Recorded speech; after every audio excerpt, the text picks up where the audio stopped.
Hello, my name is Stubidubins, and I simulate every possible battle between gym leaders, Elite Four members, and champions. That is over 5,000 unique battles. In this one, I'm going to be going over Gen 7 trainers and ranking them by win percentage versus other trainers.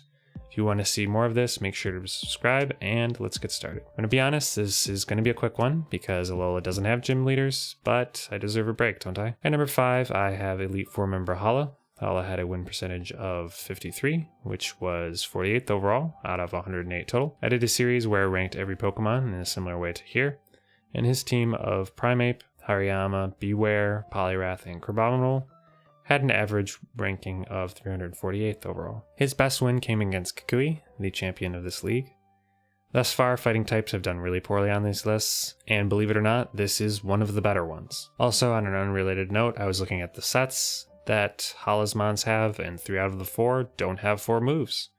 Like, I get this is the first time they've done this, but this is day 1 stuff, people. Put 4 moves on your Pokemon. At number 4, I have Olivia, the Rock-type Elite Four member. She finished 46th overall with a win percentage of 55.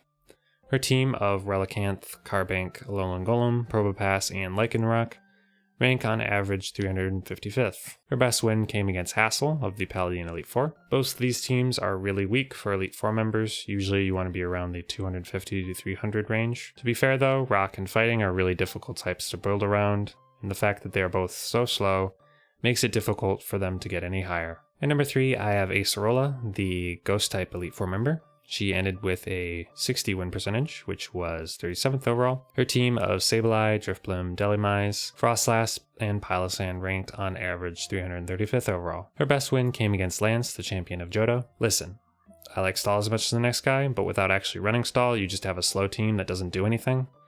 And that is what this team does.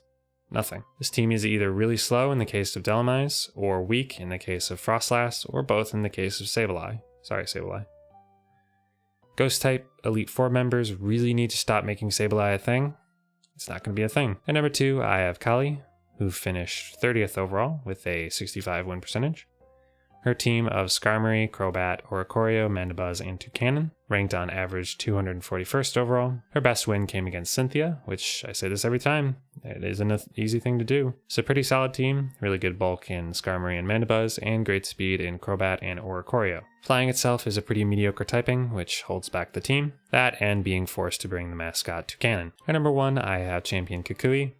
He finished top 10 overall, and I will save exactly where for a future video. His team of Lycanroc, Alolan Ninetales, Braviary, Magnezone, Snorlax, and Incineroar ranked on average 229th overall, which admittedly is pretty low for a champion. His best win came against Hassel of the Paladin Elite Four. This team isn't the strongest, but it does really well in type coverage area. It has decent speed for a Gen 7 team in Lycanroc and Ninetales, and decent bulk in Magnezone and Snorlax. I would love to see something other than the Braviary, but again, that's just me. Overall, I think that for being known as one of the harder Pokemon games, this Elite Four is a bit of a letdown. I think the main issue is they tried to go outside the norm for type choices, and it kind of bit them for it. So that's my list. I'm going to continue with this series, so make sure to subscribe if you want to see the rest of the videos. Thank you, and goodbye.